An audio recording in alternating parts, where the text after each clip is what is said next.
as we go through your numbers, a double from 20 to 45, 50-ish, a double again to 80-ish, a double again this year to 160-ish. If we go back, the business, how it looked at 20 mil of assets in a year to the business today, how it's evolved to 160 mil, obviously the business is probably not even recognizable if you looked at like a before and after snapshot.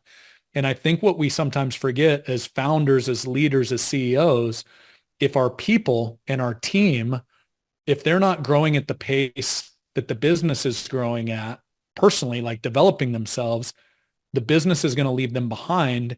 And one of the things you mentioned is like get everybody on the same bus or on the same train.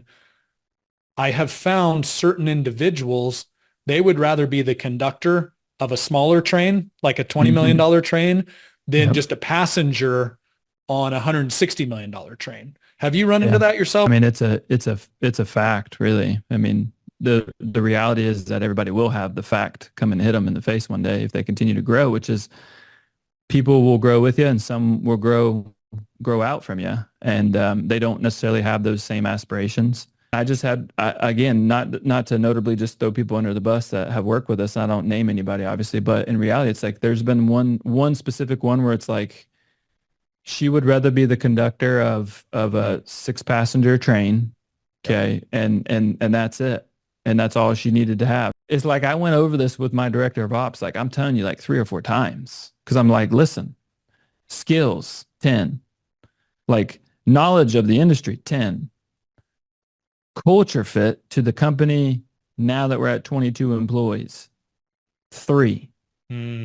Tried to what I call medicate, where we try to nurse her back to outside that 5 box on a culture fit. Yep. And we put her in what I called the rehabilitation program there 2 or 3 times. And the reality is I probably, when I thought about it the first time, should have done it, went and did it, went and just had that nice parting way conversation. And I wish her the best in other places. But on this train going the speed that we're trying to go, you got to have those people that are really bought into it. And you will quickly find out who is and who isn't. Well, it's interesting timing for this conversation. I was just working on this week's podcast newsletter, and one of the YouTube videos I stumbled across was Simon Sinek. And he was referencing, we've already talked about Jocko. He was talking about the Navy SEALs, how they are one of the top, like if you just look at them as a team, one of the top performing teams in the world. And what he talked about was the SEALs that made it and the SEALs that didn't. And back to that matrix you're kind of talking about, if it was a 2x2 matrix, you've got skill set on the vertical, you've got culture fit, the way SEALs call it, they call it trust. Obviously, when you're dealing with your life, that's really important. And they said the most dangerous SEALs were the 10 skill sets and the 1, 2, 3 trusts. Because you want to get them to be a fit because you're like, they've got all of the skill set, but yet they can't be on the team. And so what it creates is this I team versus this we team.